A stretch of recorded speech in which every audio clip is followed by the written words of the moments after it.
as well on the flank. DG's in, swings around with the undefined 3.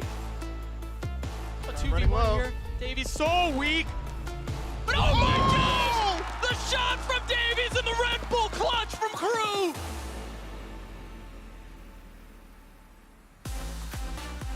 Welcome back to day one of VCT Americas and our second match of the day. We've got Crew taking on FURIA. And of course, joining me here once again, we have Mimi and Brandon. This is actually pretty awesome for us because it's historic. We have two teams, not North American, playing in a North American, rather in the United States, right? And we get to talk about it, which is fun. Yeah. You know, it's not an international event. I guess it is now. It is now. Yeah, technically, Mimi, that's why I have you here, to keep me it's honest. It's an international league. That's like the whole name. That's like what America. That's what we're doing. Yeah, I thought we were just here for a weekend. An S in Americas. That's crazy. That's crazy. But look, guys. Here's the deal. Let's first talk about our first team. We got Crew right now. On paper, Crew is very happy about this matchup because, historically speaking, they perform pretty well against Brazilian teams. We may also another face that is returning on this lineup as well, as Kesnit's going to be back here again. So honestly, lots of positives for this team going into the league, especially after what happened at Lock-In. Yeah, their history against BR teams is fantastic. They're 8-0 on series record. This Crew squad at international events in the past has been kind of known as the Brazil Slayer, the team that's always shutting those squads down. But they've changed a lot since they were that kind of top dog LATAM team. In 2022, they kind of started this downward trend where Leviathan overtook them as the best LATAM team. And they've really been fighting to get back to that position since then.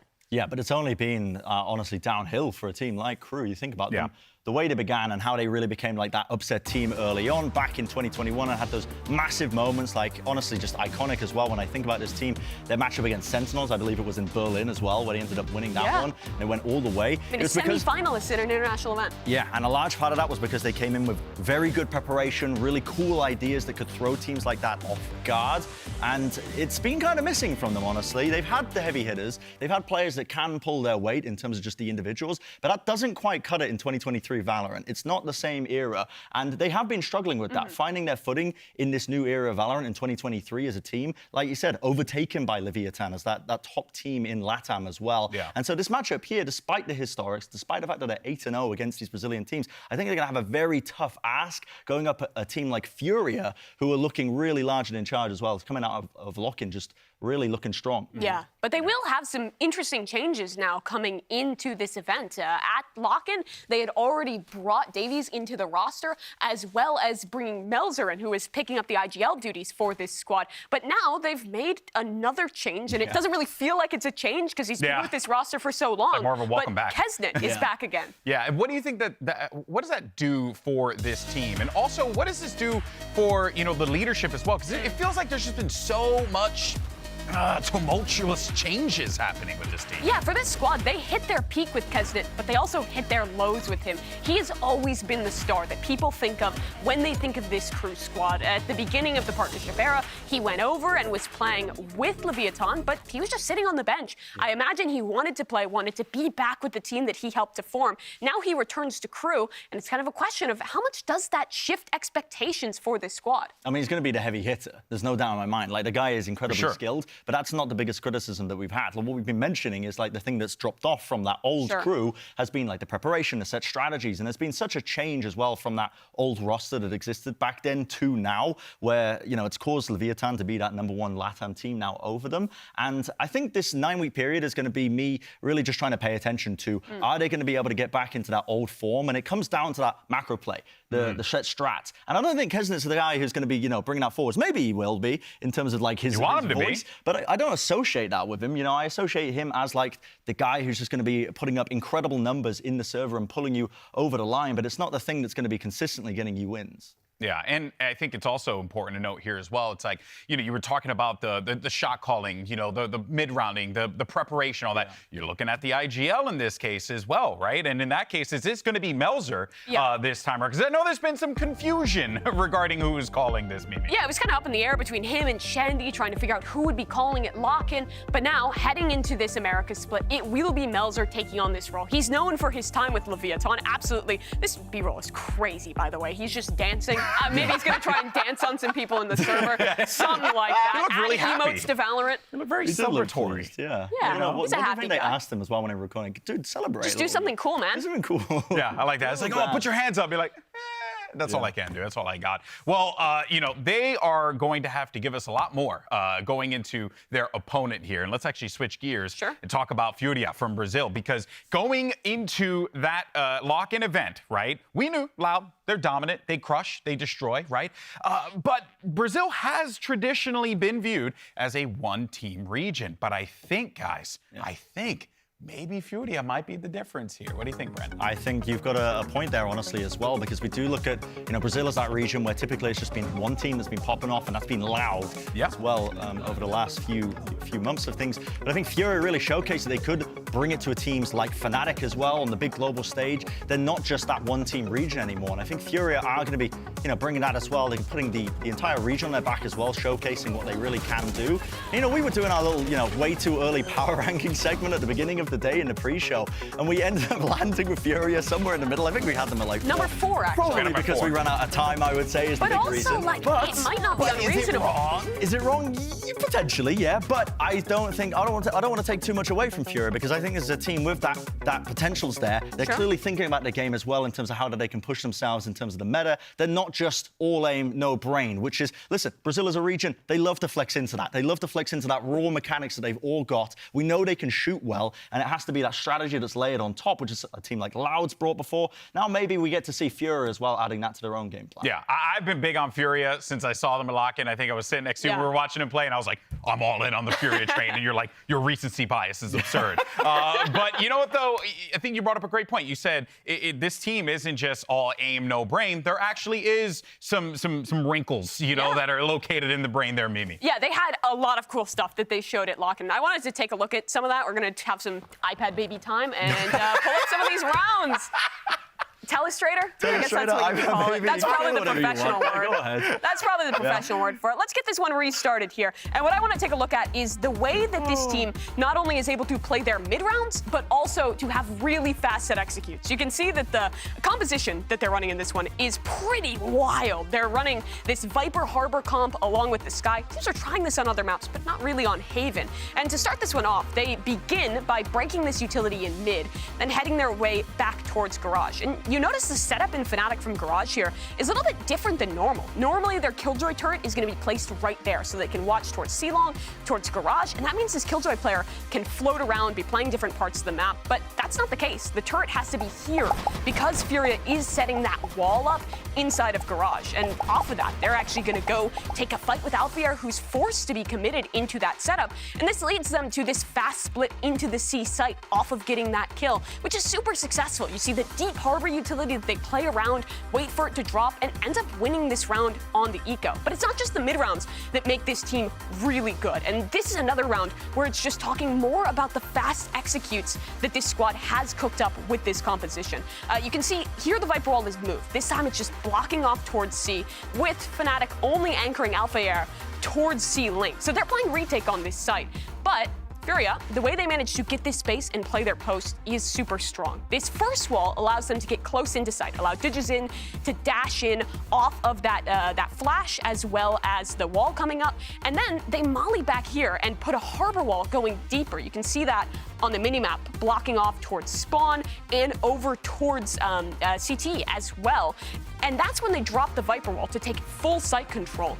And at this point, they have really great ults for this post point. They have QCK managing to put down his Viper's ultimate, and then they hold on to this one in a really strong post point. FURIA is a team who is experimenting with different compositions, is strong in the mid round, and also just has great ideas of preset plans, which is very much different than the expectations I think some people have had for Brazil in the past, Brent. Yeah, these guys are innovating, I think, is the big difference as well, because they're not just leaning and copying the meta in other regions. This double controller composition that's being played as well, Loud have been flexing it a ton as well, but FURIA in particular, with this instance, they pushed Fnatic to their limits here. Yeah. Like, this could have been, you know, a very different map overall, but Fnatic were left scrambling in terms of their ideas. And if they consistently bring that over the course of these 9 weeks, you got FURIA looking like quite a scary squad. Yeah, and that's them pushing the team who went on to win lock-in, debatably the best team in the world right now. So now, coming back, competing here regionally in Americas, the expectations for a lot of people, I think, are quite high for this FURIA nice squad. Yeah, I'm over the moon about them. But that being said, though, I'm expecting a great matchup. I want to see what this new crew can potentially bring to the table here, or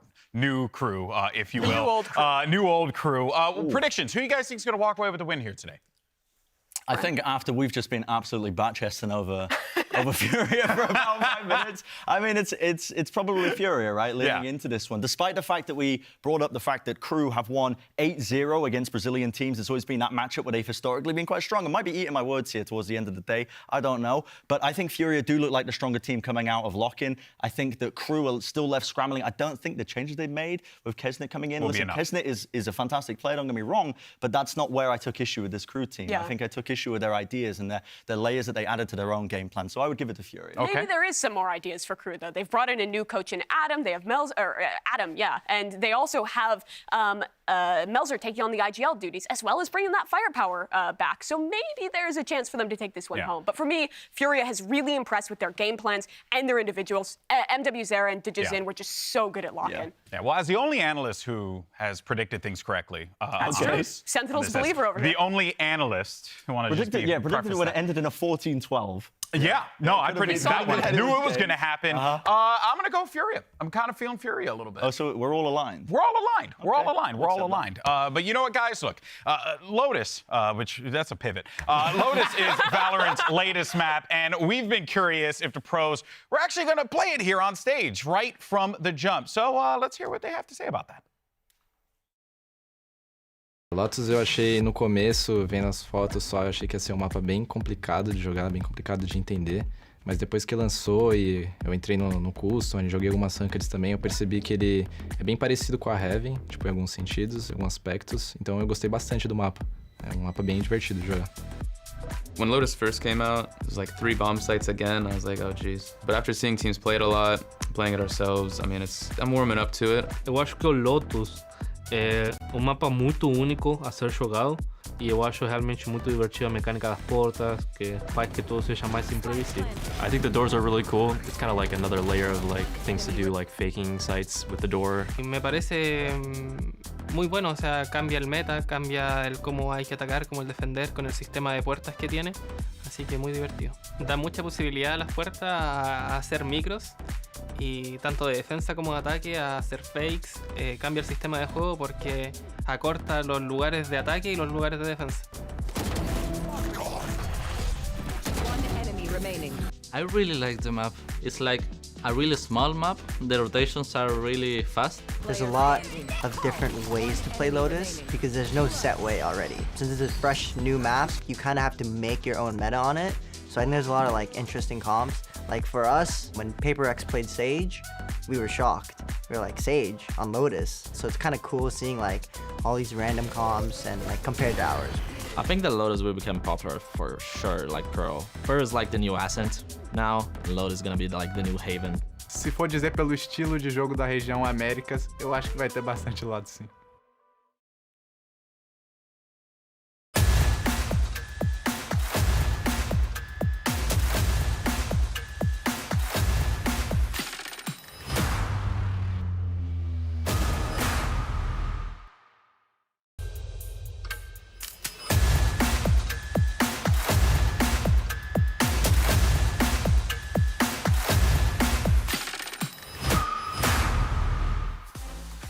Welcome back, everyone, to the debut of VCT Americas. If you're just joining us, you're about to watch a great clash between two fantastic teams from Brazil and Latin America. And, of course, go back and check out that first game if you haven't had a chance to do so. Sentinels versus 100 Thieves, worth the watch 100%. Of course, Golden Bull here alongside with Brendan Mimi. As we get ready for this one, waiting for the players to get us situated, on stage, and then we'll be good to go. But for now, though, let's continue this conversation that we were having before the break, before I had the great transition to Lotus.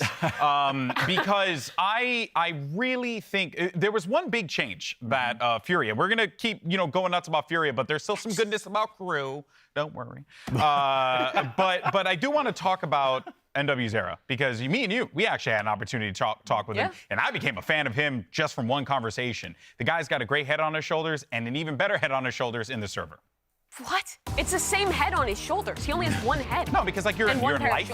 you're in life and you have to do life things. Okay, listen. But look at the rankings, though, guys. Look at the numbers. Look at the numbers. I want to hear Don't stare at me, baby. Go Get look at the distracted numbers. by the numbers here, because MW0, this guy was a are some good nutcase. numbers. When he was playing, what was it, mainly the Initiator, Yeah, right? the for him. Sky in particular. The Sky in particular, he was playing such an aggressive Sky when it comes to lock-in. And in terms of the rankings as well, listen, early days, small sample size, admittedly, but he was putting up some unreal performances. And I think that he's kind of like really just come into this role and making it in his own as well, because a lot of Initiator players not willing to take that kind of space. Normally you want to be the third player in, setting up other players to perform. But when you have someone like MW0 who, you know, used to be lauded at as honestly like the second coming of the religious icon and entity. Listen, I'm not What is saying going on broadcast. Listen, second coming of the religious icon and entity, but this guy was popping off. And listen, in Brazil, people were singing the praise of this guy. But now he's in this position, you know he's going to be able to handle the shots in those clutch scenarios. I want to make that into he a really t-shirt. did deliver. Yeah, I mean, it was a mouthful. I realized I was about to say something religious, and I was like, that's a no-go. Okay, it's time to stop talking. That's a no-go. Yeah. Listen, we're scrambling. Okay, We're scrambling. MW0, beyond just being a really strong individual, he's playing a role that is super important in this meta. A lot of teams, like this squad, have been leaning into like the Viper compositions, and in those, the Sky is super duper important. He's been great on that role. On top of that, his teammates have talked about the fact that he's an emotional leader, helping keep this team in check, adding ideas when they run out of things. A very important player for this squad. Yeah. I mean, we saw when we chatted with him briefly, right? Like, you know, where his head was at, how they were viewing lock-in, and then of course, you know, I guess the future of VCT Americas for this team. A lot of confidence from FURIA, as they should, and they have a lot of reasons to be confident here. But if we could shift gears over though a little bit and talk to crew, right? Talk about our friends wearing pink, all right? Because one, love the jersey. Two, all right, this team is so interesting because, as we were talking about, top of the world at one point. They were, I think they hold the record for most appearances at international events pre-VCT split era, which is incredible. Like, these guys this is a legit squad. But they've gone through some ups and downs. What do they need to do to turn this around? I mean, previously we talked about Kesner coming into this roster, right? And what he was going to be doing for him. We know he's going to be the heavy hitter, but one of the things we didn't really touch on too much was about how it might actually help consolidate the roles a lot more. Because a big criticism for crew, I think, at lock-in was the fact that, you know, when they wanted to play the Raze and the Jet as well, they had like, you know, Davies and Nags kind of like sharing that role and swapping the Killjoy in between them. And it's like this musical chairs of like, which role did they end up playing? Whereas now that Kesner's in as well, Kesner, I believe, could, you know, facilitate both of those roles, playing a duelist, which is going to be helping them out quite a bit. And hopefully a lot less of that, more consistency in the roster will help them, you know, get back on their feet to try and find their way back into that kind of like dominant 2021 era that they're desperately searching for. Yeah, I think also the LATAM region really knows like how important a good coach is. Like when crew was hitting their peaks, it was with Owner, right? The coach who really one of the few coaches in this game who has managed to take two squads to hitting peaks at international events, now working over at Leviathan. They were with Lizo for practically all of 2022, but now he's been dropped and they've brought in a new coach in Adam who used to play with Davies in LATAM North. So it feels like this team might be injecting some new ideas into the mix, changing up some of those, not just the kind of the compositions and the ideas, but also the mental and kind of the blocks that they've had in the past. And that does give me a little bit of hope that this crew could be different than what we have seen back in 2022. Yeah, and I do think that, especially with how long this whole trek is going to be for VCT Americas, you know, that this is going to be a team that I want to see where we are week 1 versus week 9. Like, how much have they grown since then? Or how little have they grown since then, right? That's always, you know, I mean, honestly, I'm keeping it $150 with y'all. You know what I mean?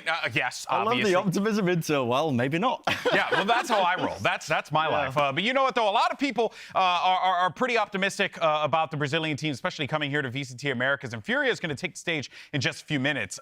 But they are actually not the only Brazilian team that we're excited to see this weekend, because tomorrow we're going to have Loud take the stage, and they were the champions of our last champions or winners last year at Istanbul, and they took second at lock-in. So on paper, they seem like the team to beat, and we asked the pros for their take. Let's take a look. Acredito que ninguém tá assim, quero vencer eles porque eles são a Loud, sabe? Acho que não. I think the team to beat is either Loud or Energy. Loud and Energy at the moment. Loud. Loud and Energy. I mean, it has to be Loud. Energy or Loud. Loud, obviamente, y Energy. Loud, obviously they were the finalists. For us, it would be Loud. But look at that! Snakebite, Nano Swarm, reset, let's with 4! Just playing loud when they're confident, when they're having a good day is definitely something scary, and they'll probably be the team to beat in Americas. And that's all Torres needs to do, this guy just keeps on delivering! Eles são muito bons, tanto fora quanto dentro do servidor dá pra ver que eles são muito bons. Que é o time a ser batido mundialmente, não só aqui na América. Silence enters the arena and Kawazin claims the kill! They were the best last year at the end, but you know, they lost 2 of their core. Them still doing well, this means a lot for them. If you watch the games, Loud is playing amazing Valorant. Their strats are thought out, their defaults are thought out. So it's not just like Aspas killing everyone, which he does, but I think they're really good as a team, yeah.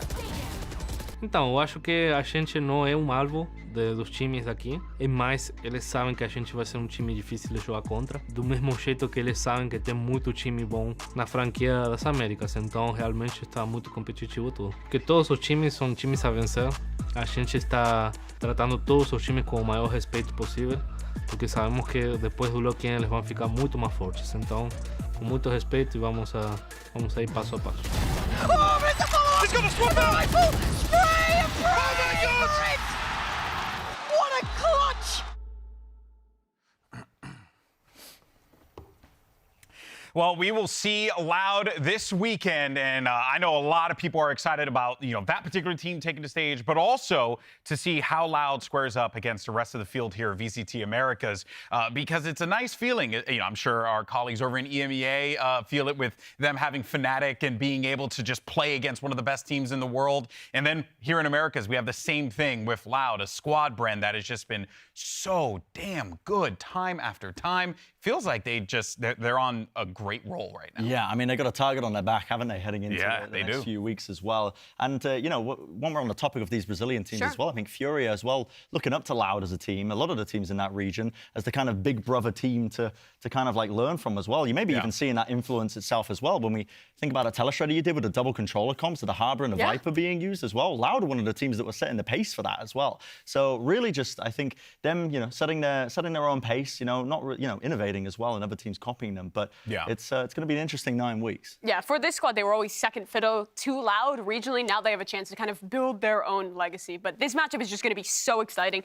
LATAM versus Brazil. The fans always get so passionate about their teams, particularly in a matchup between these regions. Yeah, and genuinely, we have no idea what to expect here, because for all we know, this could be shades of the old crew, or FURIA could look just as good as they looked at lock-in. But folks, we are all set. So let's go ahead and welcome our 2 teams to the stage. It's Crew and FURIA.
You have Crew and FURIA, 2 teams that are coming from, completely different parts of the world, coming over here to LA to play here at the Riot Games Arena to make history, to join us for VCT Day 1, Week 1 here in the Americas region. FURIA, Crew, you couldn't have asked for a better way to close out our first day, Mimi. It is going to be a fantastic matchup here. The Brazilian squad, who has so long lived in Loud's shadow and in VCT Americas here, they're going to try and break their way through through, prove their own legacy, and prove that they can be a top team here.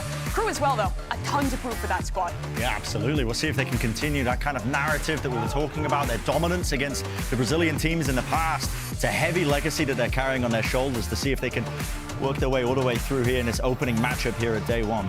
Yeah, and I'm honestly looking towards Davies and seeing how these roles flex. You saw him there with the Colombian flag, the only Colombian player in VCT. But previously, like you were mentioning, Brent, he was playing the Raze, he was playing the Killjoy, flexing around. But I imagine now they're going to give way for Kesnet to be that primary duelist. And that means someone's going to have to kind of pick up the banner of being that initiator player, whether it's Davies or Nags. That's kind of the question. Yeah, and that's going to be an interesting one to kind of pay attention to, I think, if you want to look at like storylines threaded through in this series as well and just following it, because I think some teams have opted into just trying to pick up players who aren't used to those roles and put them in a position to succeed. Like you think of Loud, and for example, Kawazin in 2 years, they were really, just brought into those new positions of initiator and controller and brought up to speed pretty quickly. But other teams are also going to be trying to attempt that. And that flexibility is something that you do need a lot of structure. You do need good coaching behind you, I think, to bring you up to speed in that way.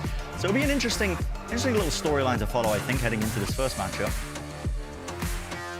Yeah, well, we'll see as the map picks and bans are about to take place here, and we'll see what we're going to end up getting. And out of the gate already, Icebox doesn't enjoy Heineken. What a shame. That's going to be tough. That is a darn shame indeed. But yeah, Crew, we're banning this at Lock-in consistently. It seems like they will stick to that as their perma. And FURIA as well, continuing the Lotus bans. This is consistent with Lock-in. Yeah, and I wonder what we're going to be seeing for the first pick as well. We're definitely putting that highlight on Haven as a map as well. But Crew end up going for Split, and you think of the amount of moments that this team has had on this particular map throughout their entire existence as an org as well. A kind of home ground territory for them, but maybe not so these days. Yeah, both these teams floated Split in their games that they played at Lock-in, but neither have played it yet in this iteration of their roster. Next, we head to Ascent, the choice of FURIA. They picked this map versus Fnatic as well. They lost it, but it was a close game against the team that ended up winning at Lock-in. Yeah, well, we're getting a few more of these bans starting to come through here. Pearl's going to get sent to the Shadow Realm. We'll see what FURIA can end up, what will FURIA end up landing with here. Mimi? They get the Fracture out of the way, which means that FURIA is allowed their Haven again.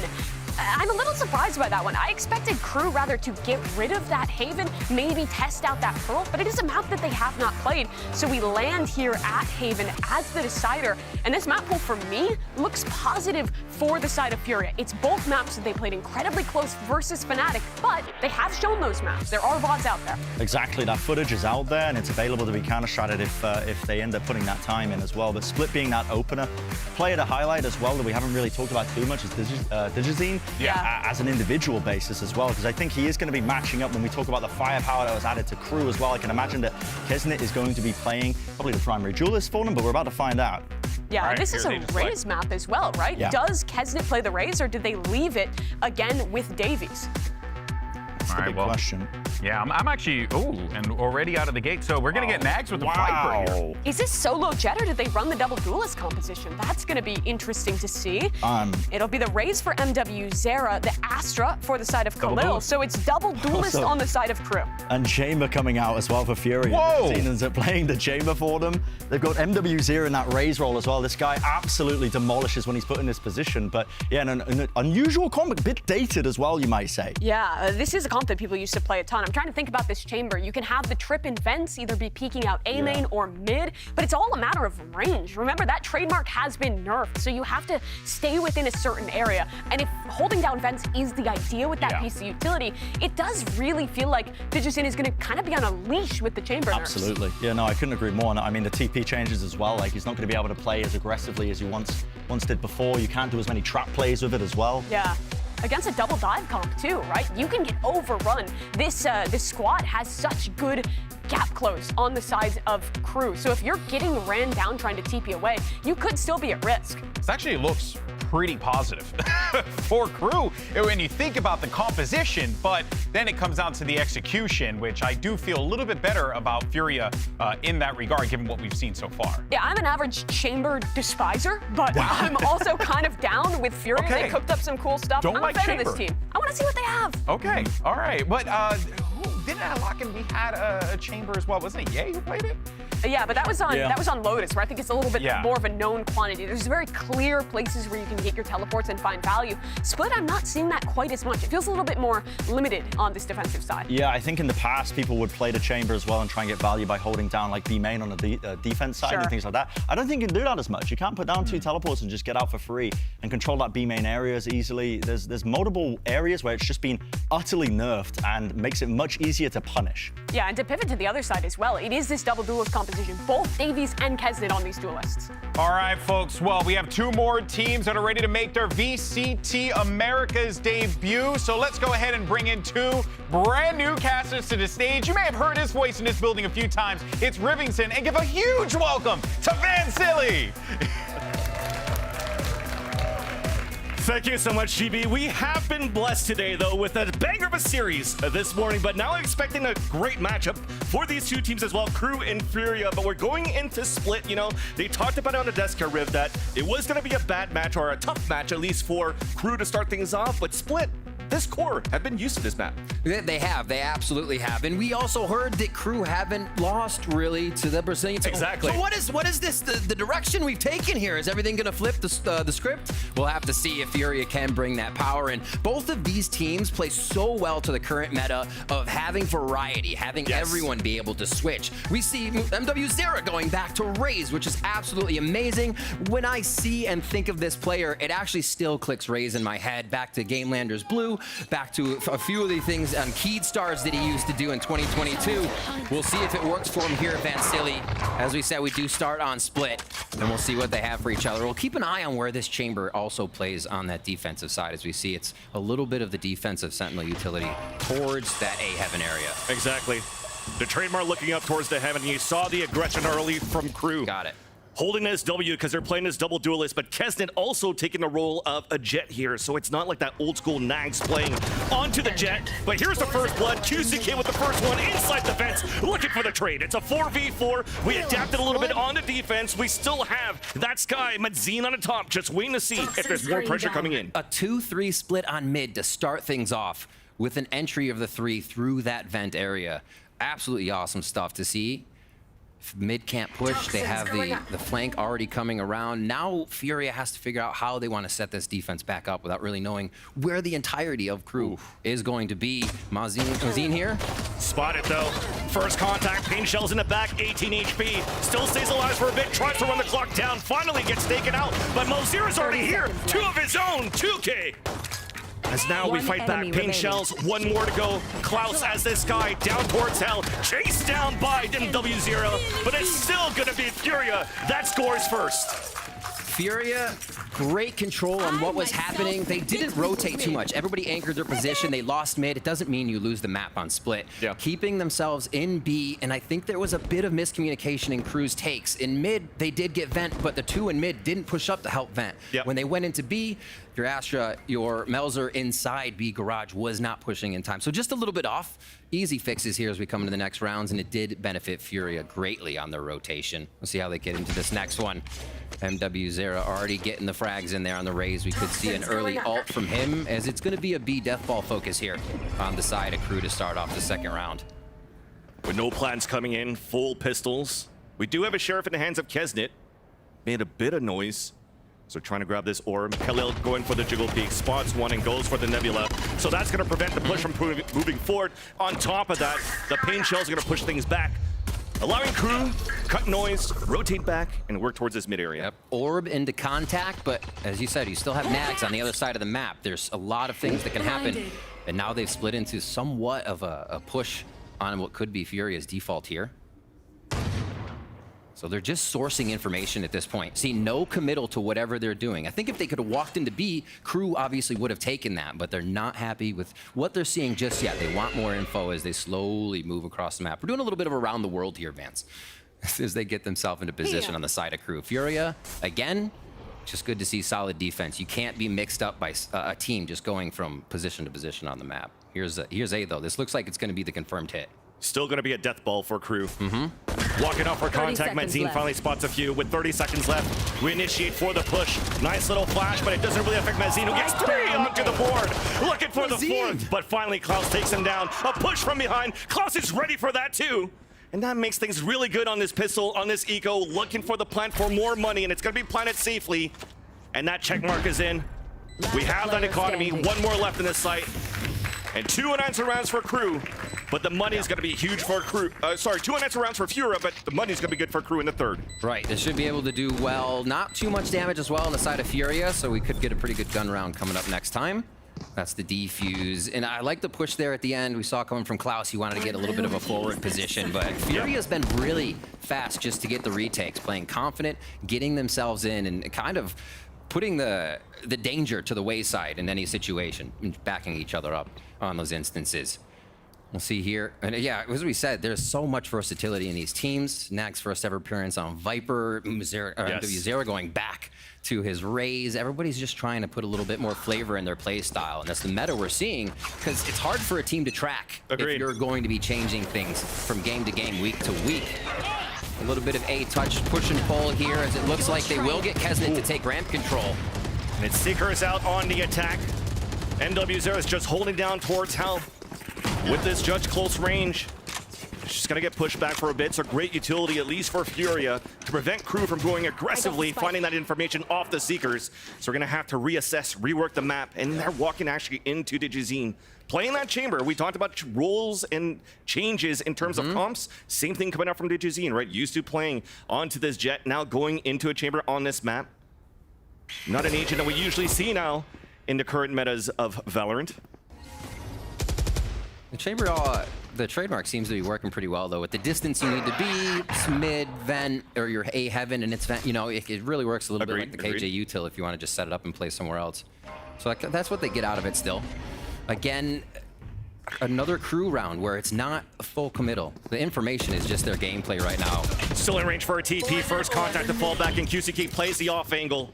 More delays here as the Poison Orb goes back, and it funnels everybody from Crew back into a split on the A site, where so far there's still only NW0 at the bottom. Met up now with the crossover. Nice shot by Mazine and Khalil, as everything's being shut down this time by Crew. In the back of the site, Mazine with the Sheriff. Digizine closing in as Klaus is still trying to keep the dream alive for Crew, and it works out. A 2v2, the plant comes down, and the heal will come up. It comes down to the insight firefight. FURIA has not been moving. They're not playing this game that Crew's trying to get to pull them around the map. But still, Crew comes up with the shots when it's required in the site. The post plant now pretty much in their favor with that spike acting as a third. It's still the 2v2 situation. One more available for Khalil, but it's not even needed. Klaus has to clutch it up on a 2v1. The flash comes out, but Khalil's still there. Another round coming in for FURIA, but that was actually a valiant effort for those two players that we haven't seen play for a long time before Crew, in Klaus and Kesnet. It's a build-up for Crew, right? Another round win, obviously, for FURIA, but it's Crew almost, you know, does a bit on the pistol round. They take 2 on round 2. They get a few more on the third round. Maybe it's the full FURIA team on this next one, right? It just seems like FURIA, once they pause, once they take a breath, have the solution to a situation. This one, they obviously catch Crew off guard coming into the site. Quick shot there. You're right, that's just a trade you can't do much about if your teammate's not swinging with you. So it's the patience FURIA has now, I think, is paying dividends for them here. We go into another round where it's going to be a low buy. Stingers for Crew, and we'll see if they just W on this one. They've had a flank. They keep going to a site and pulling back and almost using a bit of their own util, but here they could just commit. Shot it was close. The dash comes in to split out the offense, and it's still going to be Nags that opens it up on the attack.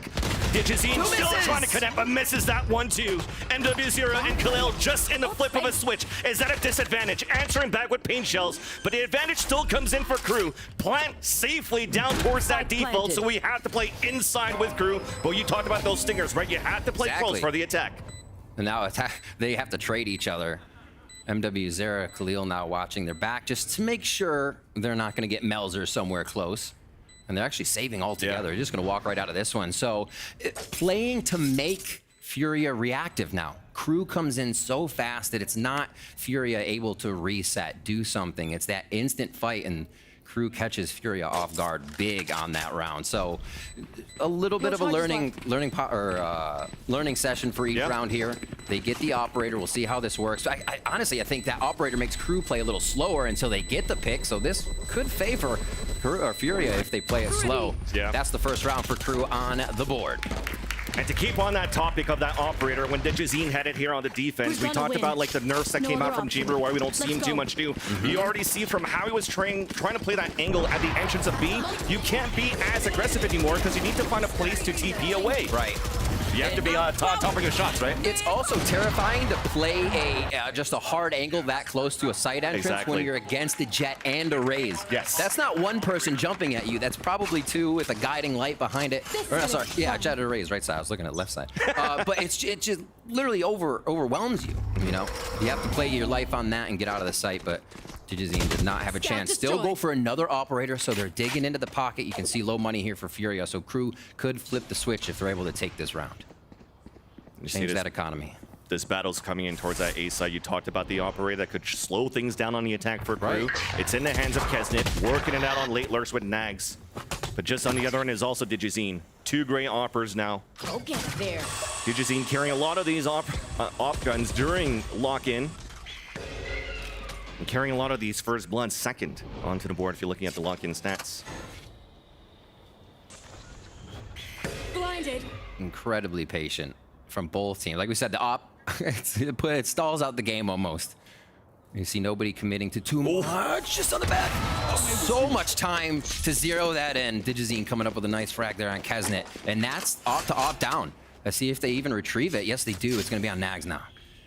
But at least you're forcing Digizine to fall back right after that initial pick, so this allows the attack to push out towards the top of A Heaven. Seekers to retaliate. That's in for more.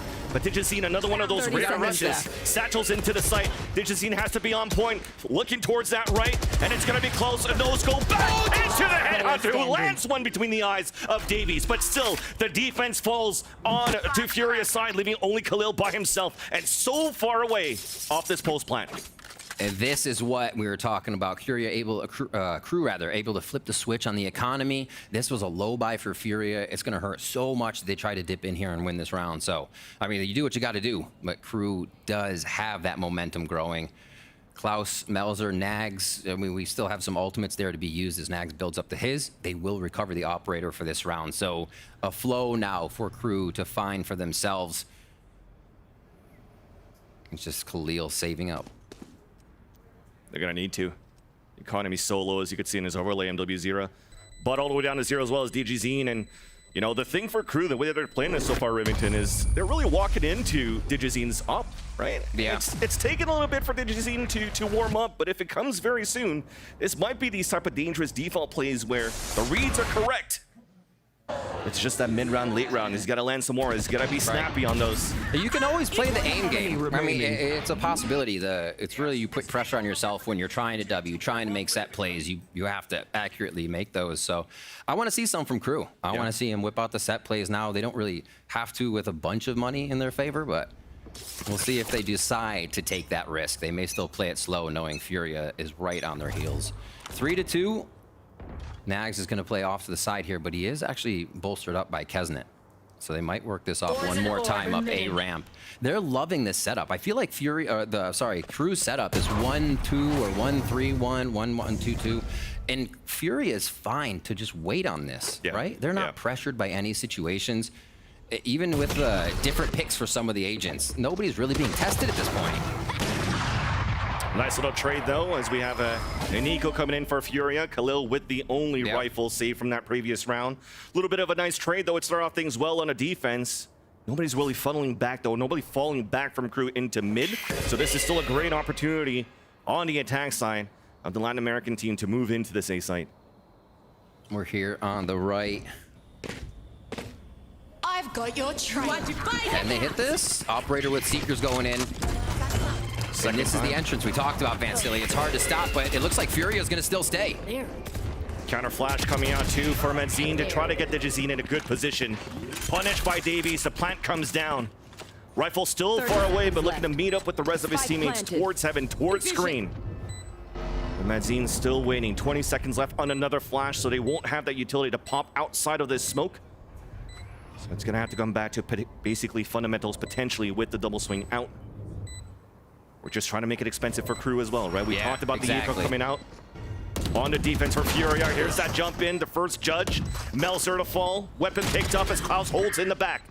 Playing a great job so far in this game. Kezet then moving forward, leaving only one more to go. Pinned into the elbow. Medzine falls, and we're up 3-3. Took a little bit of time to figure out how FURIA was playing that. And most of the ones we saw from Crew were kind of lost on the retake, right? They're shoring up the post plants on the side of Crew now, making sure they're not in the open for FURIA's fast retake and just, like, it's slowing the game down there. Actually, I was wrong. It played in Crew's favor for the moment, waiting out FURIA to see what they would do. We are 3-3, as you said. MW0 on top with a few frags, but Klaus absolutely stomping right now. 11-4 on the initiator on that Sky. Putting up some numbers for the squad. For sure. Like I said, it's been a while since we've seen this player play. We always thought it was going to be accidentable. Let's hold that thought. Double satchels already on the top. We talked about the aggression of the double duelist. Clearing up towards heaven, one inside the side. It's going to be Khalil waiting for the rotate. Flash now fully blinds him. Trying to get an off angle here. The first headshot. Looking for the second. Will do so and drops the spike. Giving time for the rotate to come across. Showstopper down towards the spawn as Medzine also falls. And Digizine now spotted from the paint shells. Forced out of his position. Trying to land that shot. Again, rings far from his opponent. It might be a call for him to save already. Crew looking to take the lead this time to put 4 on split. Davey starting to show up, feeling good on that raise as we see the ultimate coming out. That works. And we do see that this is Crew's pick. Yeah. Right? There's a reason that they picked it, whether it takes them a little while to warm up or not, but they're feeling this out. It's a team that obviously has 3 of the core members from the beginning of when we saw Crew put together, you know, one added back in, which has to feel good for the squad. And that's going to take some time to resort, get the other members back kind of in the same mentality, on the same line of thought when you're making these plays, when you're making these hits. I think that's ironed out a bit for this game. Or, sorry, for these rounds, I should say, as they take 4-3 here. Crew takes the lead for the first time here on their first map, VCT Americas. And it makes sense that you say that they do need a little bit of time here for a Crew. Right. A team that comes in as well where Adam is actually not even here coaching the team right now, right? He couldn't really come into behind the stage to help out the team, but there's still DDXS here, the assistant coach, and has done a great job so far. And they have been cooking things up because if you look at the agent composition, even from Davies playing a raise onto this map, a role that, you know, it's not unfamiliar for him, but he's playing a lot more sentinel roles during lock-in, so there's a lot of big changes going to Crew. And to see that they're able to take the lead out of this pause, at least they're going to get some level of comfort moving into this game. Yeah, understanding how the flow of the game is going. Also, it's being on stage, hitting this land, like it's different, but it's the first of the league. There's pressure on, right? You want to start off well to an entire season. It's not like, okay, we get a lower bracket in the tournament. So you really want to get the flow going. Obviously, they're starting to vibe now. FURIA, however, we still have to wait for what that analyst desk was talking about. We'll see where the spark comes from. We all know once you get to the, right now in the map, 4-3, 4-4, once you get to rounds 8, 9, you're going to get those ultimates switching up the game entirely.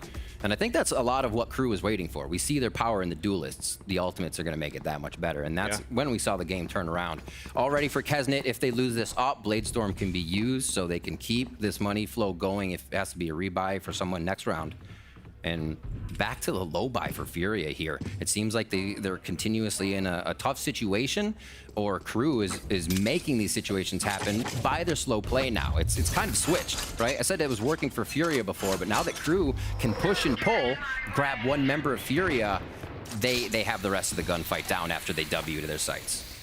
It definitely looked like they wanted to buy around this off that was saved because you still have ults to work with, right? The Showstopper is still available for the MW0. We already heard the Viper's pick coming out early on the defense being held by QCK. Out with the Judge, out towards a main. So that Viper is going to be Viper on Viper stalemate against Nags right there. So the action now focused towards this mid. Digizine one more time waiting with the operator, smoked out by the Nebula as they're slowly creeping up here for Crew. Flash to clear towards the mailbox. But there's nobody there delivering the letters. Digizine still winning here as the smoke dissipates. But it's still a great opening kill by Davies. Digizine down. And usually seeing him on the Jet does have chamber play, but if you look at that profile, it's some 2,500 rounds of Jet to 200 of the chamber. So definitely going back to try and maybe put that trademark in. Could be not feeling the chamber just yet. It has been the operator each time, though. So that's a lot of economy that they're trying to put on. And for Crew to find that shot every time on him, absolutely dismantles the defense, but can they still? Oh my word! No, they cannot so far. Moving into the side is going to be Crew. A nice dash open by Kensit to open things up. And we do have the Bucky close, though. Answering back, but it's still going to be the plant coming in for Crew. Still the advantage by 2 players. And the ones that have nothing left, potentially even at this point, might cancel out using the showstopper unless NW0 comes up huge, and he won't, unfortunately. Crew is almost seeing each play before it happens now on Furia's defense. Furia has played a lot of the same just line of scrimmage across the board, like I said, not moving. And yes, there's been somebody in B Heaven each time. All right, act on that B Heaven move. Your operator dashed forward to take a 1v1. That's how confident they are in the plays that Crew is making right now. And it, like I said, dismantled the defense to start off. And they made sure, again, they got the solo pick onto Digizine, and then they made their move. They dropped the last player. 2CK goes down. Kesnet grabs another frag on that round. Let's see this one more time. Flash, dash, and bash. Nice little right click coming in after that. Nice little combination that came out from the flash, too. Not even a second thought, right? They almost knew that player would be there. You can see how clear they are in setting up their plays and how much precedent they're finding in the Crew is finding in the defensive side of Furia. Let's see if Furia switch things up. They are going to do a bit of a double push now coming from that garage area. First real time we've seen that push aggression. If they do, from that side of defense. And they're being safe about it. Trailblazer into something else. Nothing is a dry peak here. A gift. All right, well, now we finally have an opportunity to play a little bit more aggressively here. Looking into the B main, thankfully, from the Trailblazer. Oh, wow. And nice. Finally, something that's handed back early by QCK Furia. The first one on the board for this round as Melzer falls, and that's a lot of utility that falls. Now on the attack on Crew. All right, well, let's see. It's the 4v5. Let's see if Furia can transition this now into that round 1. How does Crew figure this out? They try to make the play. It's the question, as Furia is now the one to win this on defense. Slow plays, trying to show some toes and see if they grab anybody in vent, but they're safe for now. A rotation in midair from Kesnet with the operator to deny flank. FW0 starts it off. Almost lines up the other ones, but couldn't pull out that Vandal on time. Here comes the defense. Cosmic Divine just to slow it down. And just on the cross, QCK is just holding on the angle and wins that head-to-head versus Davies. And with that, the important play will have now to come towards his B site. Whoa! Odd versus off once again. Kesnet the 46. And what a shot by Digizine! Headhunter through the box, leaving only Klaus by himself. Has been a superstar player so far. Oh my god. But the stars will not align into this round as Madzine picks it up and Furia finally come back into the round. Caster praise, Caster luck. We talk about Digizine and he comes out big that time, having missed quite a last few rounds with the shots that were required. He makes the play that actually turns that round in favor of Furia. He goes down there, easy plant, easy connection on B, even if they're down players. But what a flick shot right there. He's been in aim labs. You can tell. You can tell. At least on the Headhunter. Cold as ice. Didn't even, no emotion. Okay, he smiled. Good, good. It'd be like a walk in the park for him, it seemed. All right, 5-4. That was a very, very big round. Like we said, can they transition that 5v4 that they were able to start off with? And the answer was yes for Furia. So things working out well in that sense. As we come into round 10, it is a bit of a slower mid-focus round again, but this Kesnet-Nags duo continues to stay on the side to see if they can open up something. Oh, fun off. That was real close. There's definitely a lot going on here on the A ramp. Slow default working towards mid as well for Crew, usually finishing towards the vents, working out towards the A site, but an early flash did come out here from Madzine.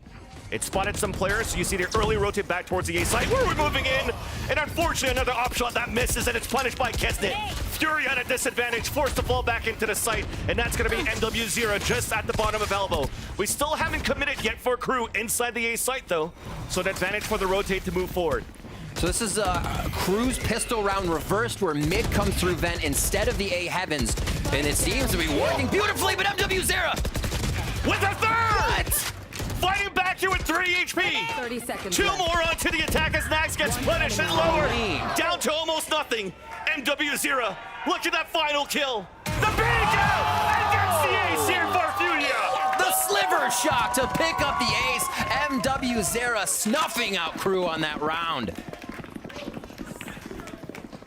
Incredible stuff so far from both teams, being able to flip the switch in these rounds and really figure out the call that their opponent is making. This one, it's just MW0. Everybody get in the backpack for this round. This last shot, though, the beautiful sliver, and he gets that frag. Now that's ice cold. That's ice cold. Oh my word. All right, let's see where they can go from here. It is going to be gun round on both sides once again.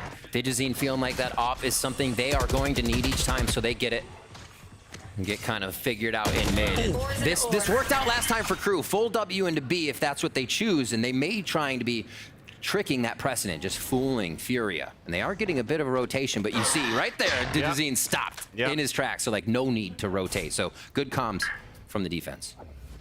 This is where QCK is going to start using his utility. You already saw the snake bite on the ground if you're looking at the overlay of utilities that's being used. So still an opportunity here for Crew to split back into the B side. The Seeker's coming out on the attack, courtesy of Klaus. Still trying to damage, still trying to push MW0 away, who's holding inside the smoke. Satchel's out, but we're still coming in inside this B side for Crew. QCK, we're falling back to give it to them, though. That full retake, you're right. They feel comfy. It's like, you might still be a box spam. Always somebody around the corner. That's the way you got to play it every time. So the ult goes down. Full 5v5 still on this retake. And it's a very tiny space once you get into that site. This is going to be chaos. FURIA doing their due diligence, making sure that nobody's flanking first. Yep, then they check charge into the site, and here it comes. The Cloudburst first. Davies still dropping MW0, and with that, the first one to fall is already for the rest of FURIA to fall back and save and fight into the last round of the half. I say it's all right. We're happy with 6-6 if we're going to take it. And again, another round for Crew where this B strat seems to work for them on the entryway. They have the flashes. They have the protection for each other. They're really nicely done again. And we make it to 6-5 here. That op's still there for Digizine, and I think at this point, Crew is saying, let's find it and avoid it. You know, that obviously becomes something you can say each game when you see a team getting hit on these hard angles. If Crew's gonna play slow, holding a hard angle is great for Digizine, right? You just pick them off on their shoulder when they peek, but if it's a smoke, if it's a guiding light, and a Davies and a Kesnet, that puts a whole lot more on your plate. I think that's what Crew might try to do one more time. They put the wall up, but they are playing that 3-2 towards B once again. Double stars towards Heaven and Vent.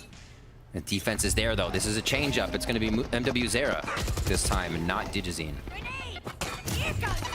Oh, dear. They're trying to open it up, but the flash! That's not allowed to move forward. What's happening? The flash is slow again! Everybody got bounced around there for a minute in the garage bounce house. But still, it still kind of works. I think Crew happy with the kill that comes up. Now again, they play that where is everybody else? QCK has taken some beautiful space here in mid. Gets flashed a bit, but I don't know how much they identify it. He's close and not in mailroom.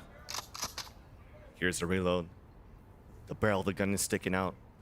With nobody pushing forward here, he could potentially call for his teammates that maybe they're moving towards sewers, but for Crew's side, they're just waiting off that flash, looking for the second one. The assist out, Spike down mid. but it gets stopped by Davies. A 3-on-3, but the spike's still down. Still got time to work with to pick up the spike and work back, and it's a creep up towards his B main by Melzer. Khalil in the back. Right there. Playing the off angle here as 30 the seconds smoke left. dissipates, but now it's a double swing. Defender now down, but there's still one left to go. Madzini hears the footsteps in.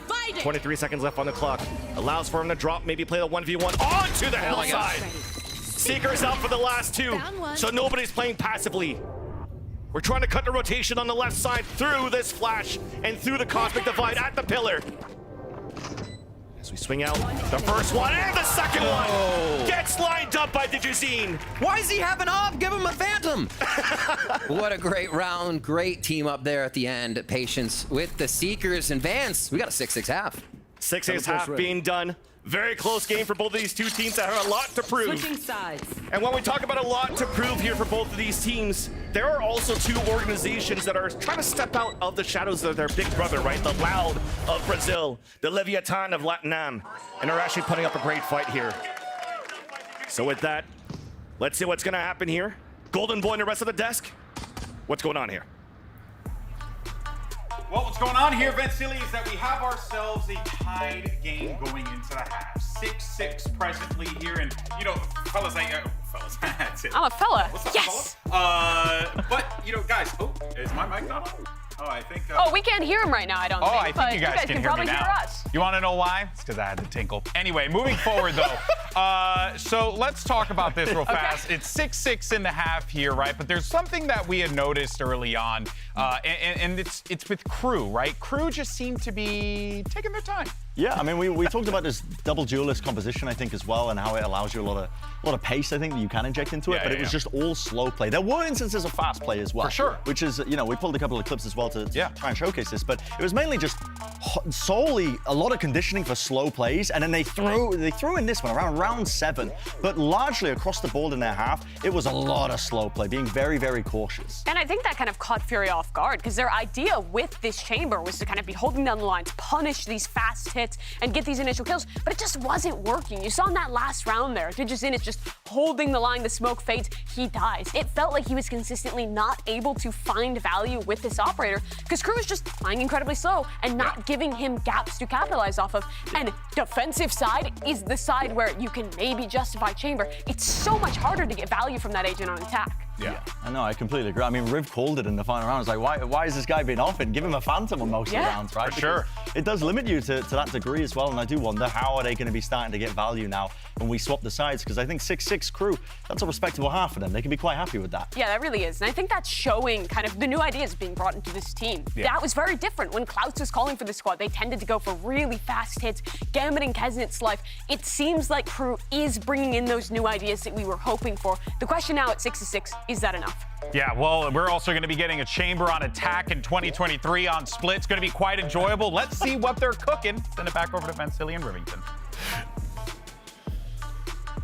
Thank you so much, GB. You know what? I'd be tinkling as well, man. This match is exciting, and it's close between these two teams. Oh my God, the things I have to deal with up here. Let's get it a game. Let's see what they have for each other here on 6-6 for their first map of Split here. For FURIA and Crew's first game in VCT Americas. Looks like they're just making a little bit of noise at A to start. Double wall coming up all the way across this mid side. So interesting play if they use this to get up into A. And it looks like there won't be too much rotation. Crew did like what they saw. They will reset a little bit. And it looks like it will be a re-hit for FURIA on A altogether once the vent comes through. I don't see too much in favor of pistols here, but if FURIA can keep this at distance, they will have the lead. Here. You see a slightly different style as well as how much you're putting weight here on your star fragger. You know, the chamber, you're playing it more passively, more position, but for Elise Crew, you're trying to set him up, moving aggressively early towards this A main and trying to get that first kill. But to no avail as now the Trailblazer comes out on the attack, and it's actually going to stun one at the top of the heavens. Underhand throws, NW0 is trying to get the timing. Boom bot as he swings out.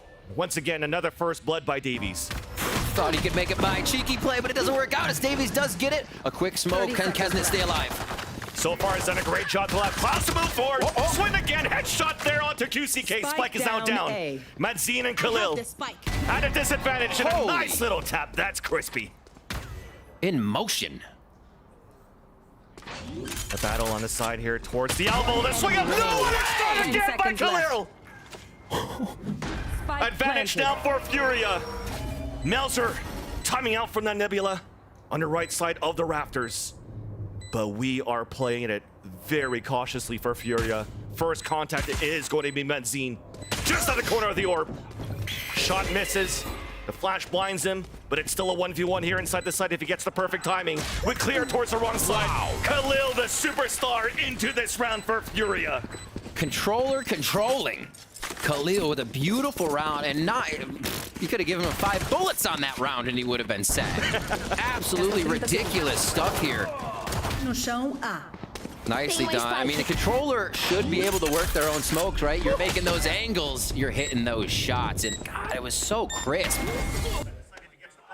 That's a round that's really going to bring confidence into the team, especially to start off a pistol round. He's like, you guys see that? Yeah, you saw that. To start off a pistol round like that brings confidence to the entire team. Spectre's around. Just 8 Headhunter too. Digizine's actually staying with that economy, so they can go ahead and buy quick Operator for him. That's a great call on that. But FURIA for this round, playing it very passively. Look at the positioning.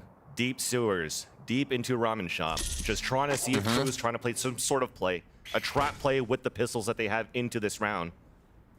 It quiets down with 1:13 left on the clock. We're finally moving forward here. Scaling up towards this mid, but still looking for this lurk on the A side with Digizine. Being very wary of a shorty just around the corner, that's for sure. And they're only gonna have to deal with one. They just don't know where it is. So easy clears along with Trailblazer. But you can see it's one moving, right? No real committal along with MW Zera up there until it's clear, taking space by space. They're being very methodical on the side of Crew, or FURIA. Digizine actually pinged towards that left of the flower pot and also saw one jump spotting towards elbow. So this allows FURIA to start moving forward up towards this B site, especially after this kill. This might just initiate the push forward. But look at where Kisnet is. Has to be on point. It's going to be a close range Sheriff into this B site as he hears the footsteps. 30 seconds they're going to double peek? Oh, didn't have to. Did get the audio help there. He was looking towards entry garage. 4v4s, they're going to retake this. Pretty good utility on this retake for both sides. And just the denial util from FURIA right now. Oh, the satchel missed. So an advantage for Crew to make things a little bit more expensive. Klaus has been the ones to step up. Nagzat, we know he can frag well, and they shut one of those options down. FURIA. Oh, but it's Nags! Fanstilly versus one.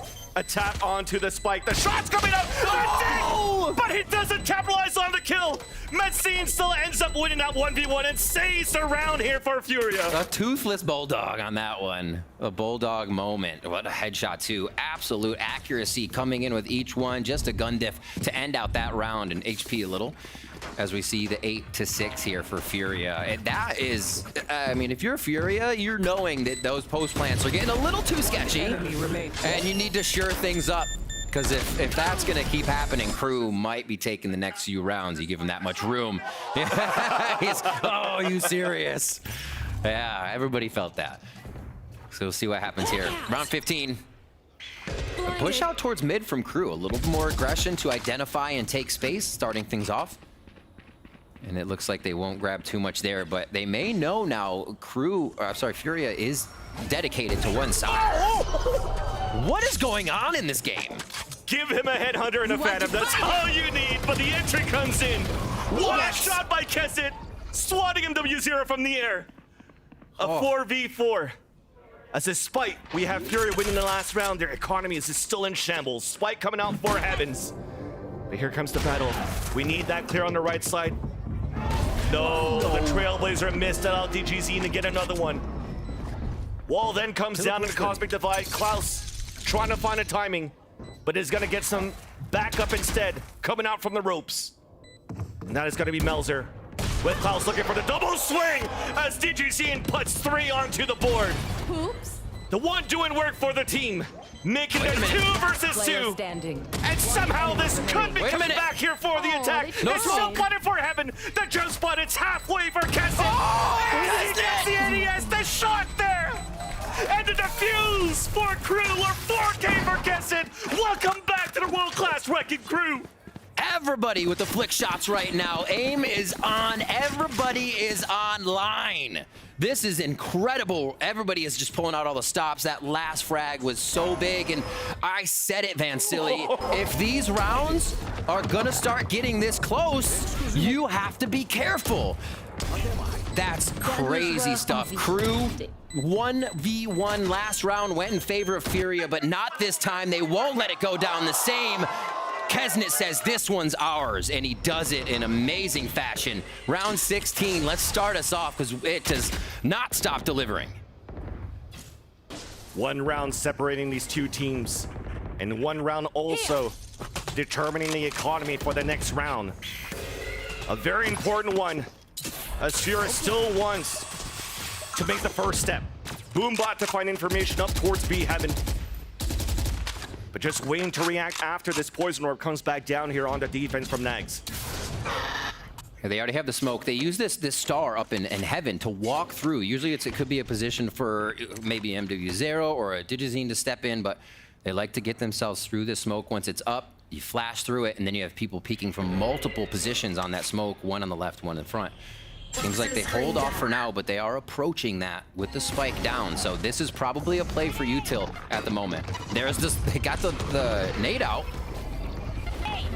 Trying to time things out from the gravity well and the pain shells, just separating the attack, but still a great opportunity to cut noise.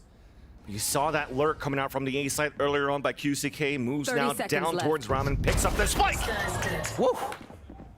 As that's a judge in vents, and that's gonna hurt. Yeah. Disadvantage for FURIA. Commitment now with 20 seconds left towards this B side. Only 2 defenders with the crossfire set up at the bottom. So elevation in advantage, but still the trades though comes in forward for Crew. Nice answer back from Khalil. Player disadvantage, but a plant comes down for FURIA. We have to be on point for these ones. A 1v1. He heard. Nags has been dropped and also has been hurt by QCK. Ringing around the rosy. Again, a mirror match. Another 1v1 round between these two. Oh! And Nags is gonna get it. Tying up the game once again, 8-8 on the first map. And like I said, we had a great series at the beginning of this show, and now we have an even better one here between FURIA and Crew. Absolutely incredible stuff. It comes down to the clutches now. That's multiple rounds in 3 rounds in a row with a 1v1 situation to end it. And we see Crew able to come up with the last 2. That's going to be good money in their pocket. We'll have to see where FURIA stands at this point in the economy. And you can see how much it means, these moments, these pivotal rounds that actually switch the economy over. And that's going to be FURIA on the low buy here. Some ultimates to use, but that's only if the round really starts to be advantageous in their favor. And at that point, I think they still hold them for the gun rounds to come. Vans, oh, right off the bat, Davies ready for MW0. Davis has been on point, at least for the first contact and kills for Crew. But you talked about a lower buy, but we still have the Dual Defense available for Digizine. Good point. It's walking through the Poison Orb, trying to get a timing just to lurk through Heavens, and this is a great opportunity. Nobody's watching it for Crew. The walk out from Kezin very soon. The contact in, but Khalil just looks away at the wrong moment. And that drops the spike. They'll force to rotate, and FURIA is now in a tight spot. FURIA really repairs this round if they can get a few more, but no, it's Crew. I was gonna say it helps if they can at least get some of this damage onto Crew here. And the pit was forced out by QCK, thinking that they had the timing, thinking that the spike was gonna get planted. And unfortunately, a lot was wasted here from FURIA's side, at least a crucial Viper's pit that got wasted. And that was an incredibly big round overall in sense of the match. Crew had been winning the last 2 rounds, but when everybody dies, you are still spending, right? So if they lost this round, if Crew lost this round to FURIA, it would have reset their money and FURIA could have taken the next few. So that's huge. FURIA's still punching up here to try and get themselves into a position where that economy feels good. And here with the purchase, we do see, no, not the operator, it's a Guardian for a Digizine. And an ultimate to just delay, to stop everything in its tracks at the beginning of A. Nags throws down the Viper's pit. So giving FURIA a different look here in round 18. Even a wall coming down towards mid for Crew is going to make things a little bit dicey, difficult for FURIA to take control of Mail. And that's a triple stack right there. A crossfire setup between 3 defenders of Crew. The flash allow Davies to come out. Yet again, another first kill coming out from the Raze. That play seems like it would work. Everybody plays in the back of B Heaven, right? Walking up, there hasn't been anybody close to Mailroom, close to Invent. This time, you got Crew popping out of the woodwork when somebody tries to even put a trademark down. Digizine falls there. They lose the Guardian. You can see what FURIA was thinking and what kind of precedence Crew has set in their defense. They flip that defense, Viper ult towards A, pushing up in B and mid, or sorry, in mid and vent. And now FURIA has to reorganize the mid play right into the hands of Nags. That's ult. Beautifully done too for a snake butt on the ground, so that doesn't allow the other players to push through. A 1v1 ensues inside the A site, but it's still a 2v1 inside the pit. They'll Hilda rotate back as QCK gets the kill, but there's only 23 seconds left, so you have to commit inside this site. But it's being blocked off. This might be over right here. The players might have to save their weapons. Holding back, yeah, already watching the flank. Already waiting for a head. Man. QCK though, wait a minute. He could flip that switch. Left. It's not gonna happen. But they have no idea where Nags is right now. The only thing you can really do here for QCK is the econ damage and save your weapon. And it stops right there as soon as the banner comes up for a round win coming out for Crew. And it almost seems at that point, Riv, that for FURIA it's like, oh, it's not gonna happen. Yeah. QCK's never gonna get these entries towards this A site. But little did they know. Little did they know. And a nice setup as well, just to use the Viper's pit right away. We see that when it's another gun round coming in for the side of FURIA, Crew says, let's just give them everything we got right off, not everything, but a little bit more right off the bat here. And it did throw FURIA for a loop. We'll see if this pause sorts everything up. We'll see if they can get themselves into a position where they're finding comfort. It seems like they're not together on a lot of these takes after the last few rounds have gone down to 1v1s, right? Now we're seeing Crew just kind of take control of the game. So maybe a mental reset now for FURIA helps to sort those issues out. Yeah. I think this pause coming out here from Frost to call things out for FURIA, to stop things in terms of maybe the jitters into their first international game here on the Americas stage in the Riot Arena. And it makes sense because, yes, they've been losing a lot of these battles with, for example, their star opper just dying first every time, but they're usually a team that's able to convert 4v5s very, very well. Despite a small sample size, was still the highest team on converting the 4v5. So I feel like you almost have to start trusting your teammates here. And you saw that the hero play for QCK inside that A site. It's like, hey, if we have a plan, let's commit to it. Let's try to get it done.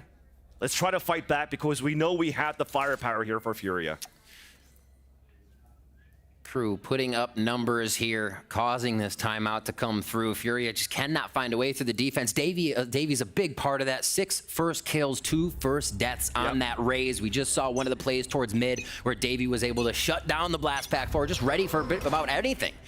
Really a huge player here and pick up for the side of Crew as they start off VCT Americas. Yeah.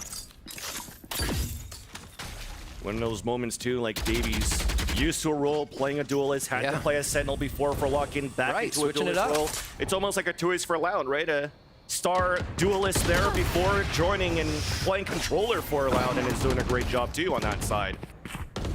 Always gets a little sketchy when you miss that operator shot. Did have help.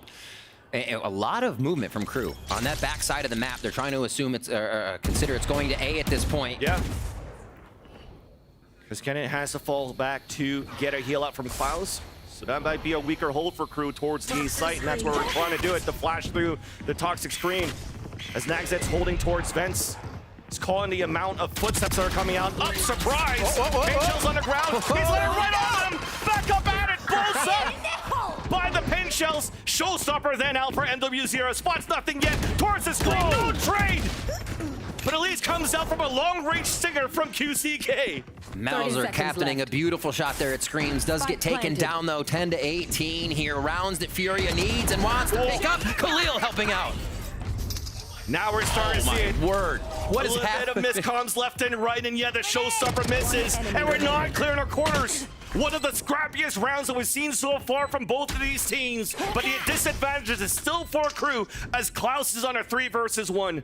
Noise being made inside vents. But this is looking to be a sealed deal for FURIA into the round on the attack.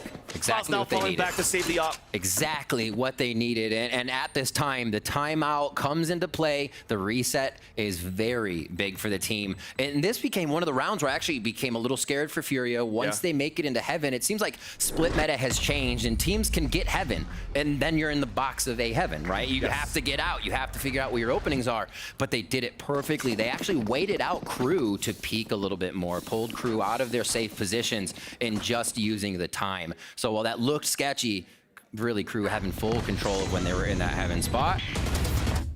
These last few frags, they easily come out. It's definitely one of the advantages here of playing that double controller, right? Yeah. It allows for you to take that mid control, allows for you to actually pinch out towards that A heavens that you were talking about. So you're definitely seeing the defense playing a lot more passively or really trying to fight back on the initial executes. It becomes a bloodbath pretty much, a brawl at the top. And Kessin missing this shot earlier on, but still spotting NW0 at the start in Ramen Shop. Here. Another push up in that B male area. Just trying to get different looks from each side, and Digizine, all right. There's one to calibrate the ones earlier that we saw missing. Seems like he'll maybe be on point for these, and they're gonna try their hand at A. Nags rotating down. Oh my word. All right, Elise, it should get traded out though. The double swing, snake bite onto the ground, but that will not affect Furia moving into the site. Cosmic divide up. A plant still yet to move in though. We're already fighting back for crew. But thankfully they're getting punished left and right. Kesnet with the offshot. Cosmic divide looking to disappear. And Kesnet looking to reposition towards the heaven. Unless he comes up with some amazing shots. Oh, you're right. Definitely gonna be a save here, but it's planted for heaven. Right for him. Misses that shot, and that will be the nail in the coffin for him to save. All right, I took my try. I'm out of here. I like the attempt. You have to try, right? Maybe you drop Digizine's up and they have to force to pick it up and buy another gun. So always a thought to tag on the end of the round, even though Furia is going to take this one.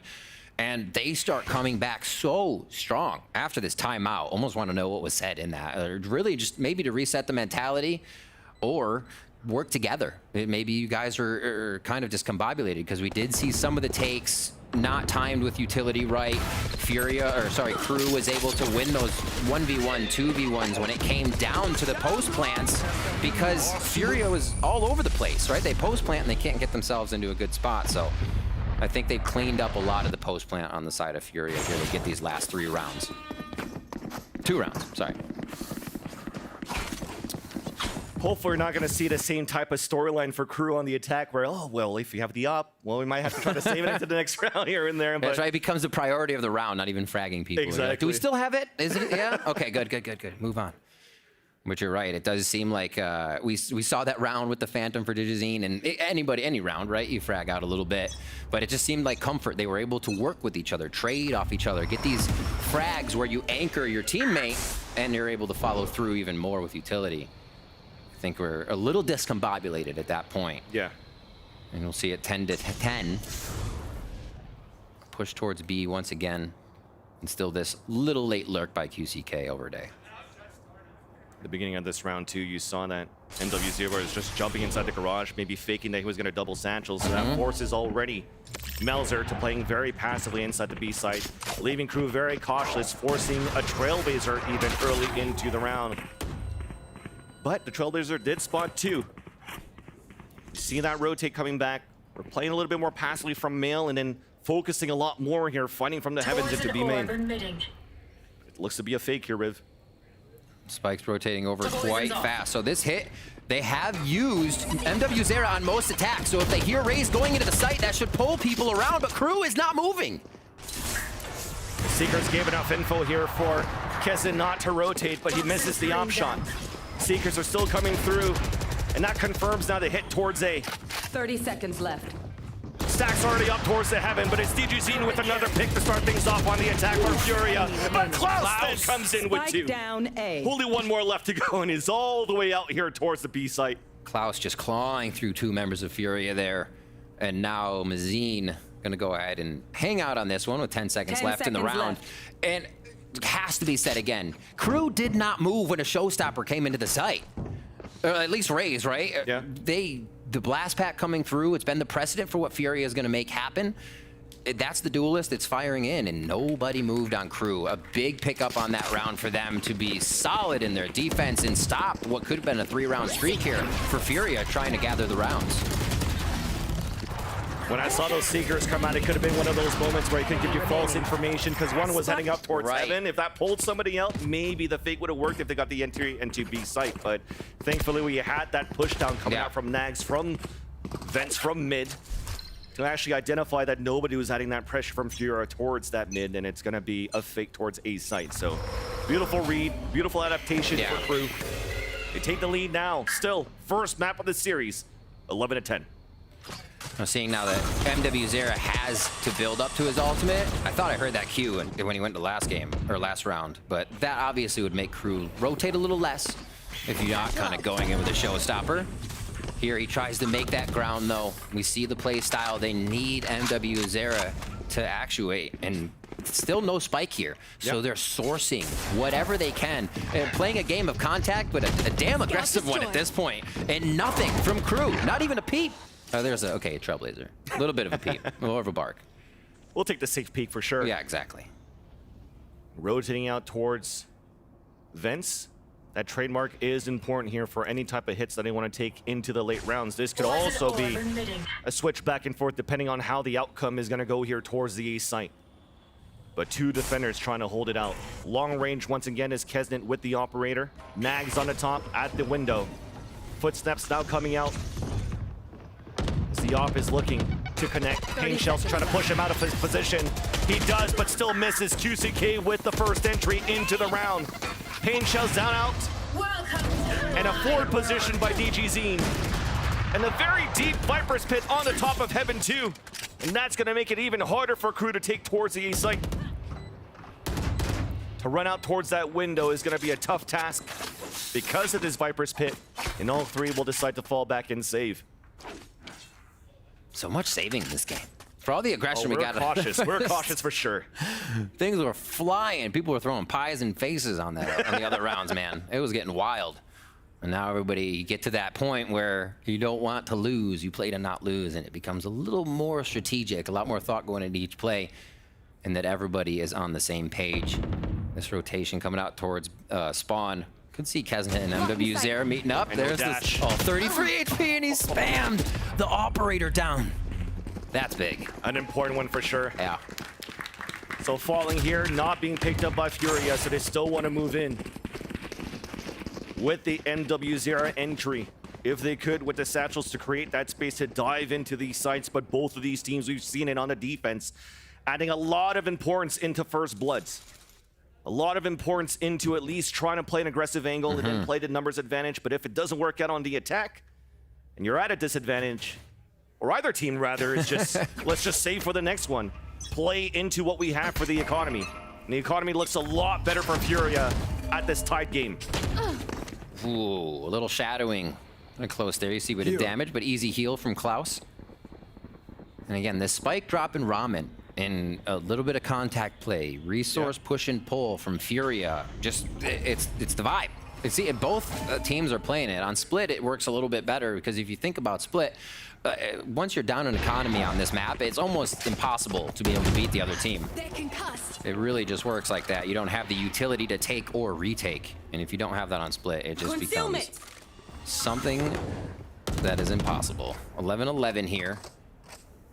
That mailroom play still seems to be a lot of favor from the side of FURIA, but Crew isn't giving it up anymore. They played twice where they were in that mailroom, and now they're backing up. They don't want to get free kills out. It's double ropes to go up and down back towards the B heavens, and it did work out. We did have to rotate out from Melzer, so there's less players for Crew inside the site. The flash is only going to half blind Klaus, but MW0 still gets the timing. Then towards the back. We're still pushing forward for trades. 30 seconds Advantage left. still for FURIA inside B.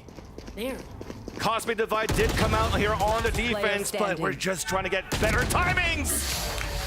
But the timing is still good for FURIA to put themselves at map point. Match point. I feel like we've gone into brute force mode now. It's like, yeah, you got a flash, everybody's in on that one flash. Like, it's just wild that they're going in on these things. And it's at the last moment, too, right? They're putting the pressure of the round onto Crew, and they're putting the pressure of the utility they're about to use with 4 or 5 members coming from a spot with Khalil on the flank from Garage, or the Lurk, I should say. So that seems to be what FURIA is on board for right now. Again, the spike gets dropped, pull those resources out of Crew, and we'll see where they want to go for this next one. For Crew's side, they're down to a little bit of a low buy. Could see gun diffs on this round, but it's one they need to bring it to that overtime. The timeout gets called here to make sure they can lock in OT. A very important one here, called out by Crew. A lot of mid-love for all of this map so far. Yeah. A mid control isn't it, but it seems like that mid control vent to A, as the ramp plays have been happening, a lot less just A site take. Organization towards that A heaven, see what you can discombobulate about the defensive squad. Both teams were doing it, and a lot of that B heaven play. So we've seen split switch a little bit in that sense. Yeah. A lot of the times it was operator, walk up mid slow, find pick, do something else. You know, just rinse and repeat on that.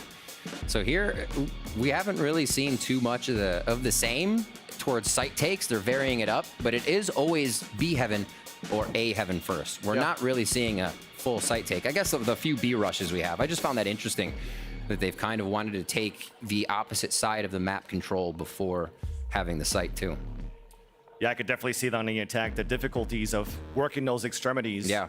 Even on defense, right? You have an Astra that usually anchors towards his B side. There's always that Viper wall to lurk on the A side. So operators are kind of hard to play on those spots. You want to try to play it towards the mid, or even trying to get control of the A ramp early is difficult. So you want to bring out those resources, those stacks that you have on the extremities to bring it more towards that mid, and then converge onto whatever opportunity you're able to take on the mid on the attack. Yeah.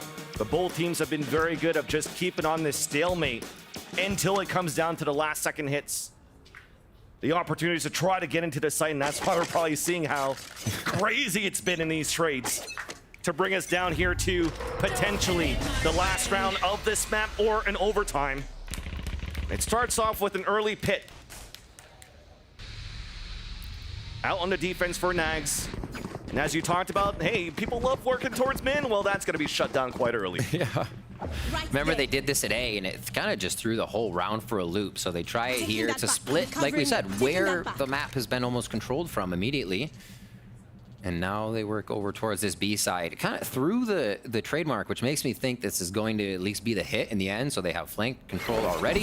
Yeah. 1, 2, 3. Remember, we said the B is what worked out really well for him. And the entry does work out here for MW0 off the nice assist of flash out from Edzine. And that's that late lurk that's going to happen towards mid, because you have to give up the Viper's pit. The defenders for Crew looking to at least re-clear out towards mid once again. But Seekers are coming out early on the attack from Edzine. Kesset peeking out, trying to do something for the team for the retake, but to no avail. So it comes down to the last 3 players. And the ops actually start hitting here for DJZ. Only one left for the showstopper. Does let him out, but it's still gonna be DJZ. Landed the last kill with the operator, finally heating up. And FURIA get the first map. Late bloomer on that one. Saw the op in the first thing. It's like somebody messed with my reticle. It's not calibrated. Finds it in the second one. He's like, I just needed to use a phantom real quick. But seriously, that game looked like it was going to be Cruz from the start. You got Davies at 6 first kills, 2 first deaths. Nags 4 first kills, 3 first deaths. And everybody's negative in that category on the side of FURIA. They came together in the mid-round, at the end of the rounds, to find the clutches, to find the pushes. Even if they didn't start off good in the round, FURIA kept that strength and were able to come through with mid-round calls.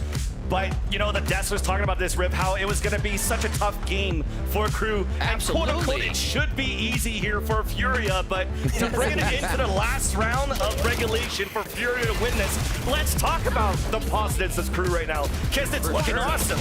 The Crew, even with no coaches going into the stage, having to play with DDX, the assistant coach, to help them out in the timeouts, and they still are able to bring this, again, to the last round of regulation. Yeah, Davies slapping. He didn't expect it, whether he's on the Sentinel or he's coming on the Duelist. It's the Duelist this time, and we did see everybody comfortable on their positions, which makes these teams so scary. You got players on Sentinel Duelist, then you have somebody that's an Initiator Controller. Somebody else is a Sentinel Duelist, and another Initiator Duelist. They can vary their play so much. And I think it took finding a little comfort here. First game, VCT Americas on LAN, you're hitting it, and once that LAN feeling clicked in, we saw everybody with a bit of star power, and that's, I think, what made this first one so special. And unfortunately with that, though, this is still Crew's map pick, where unfortunately they fall 13 to 11. It's time for a break, and when we come back, we'll move into Ascent.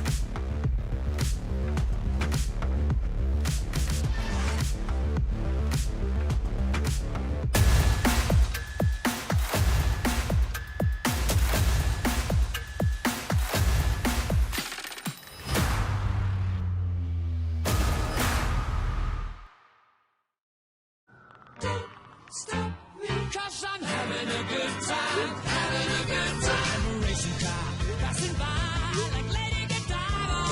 I'm gonna go, there's no stopping me.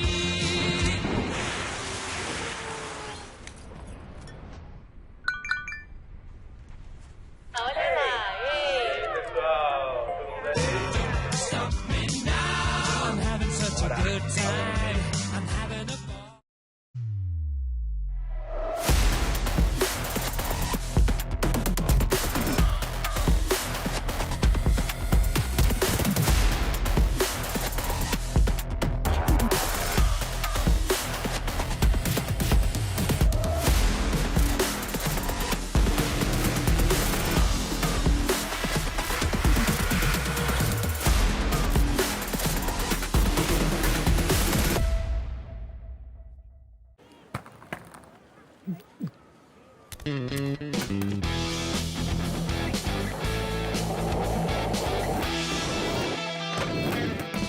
Who said you can't teach an old dog new tricks? Hmm?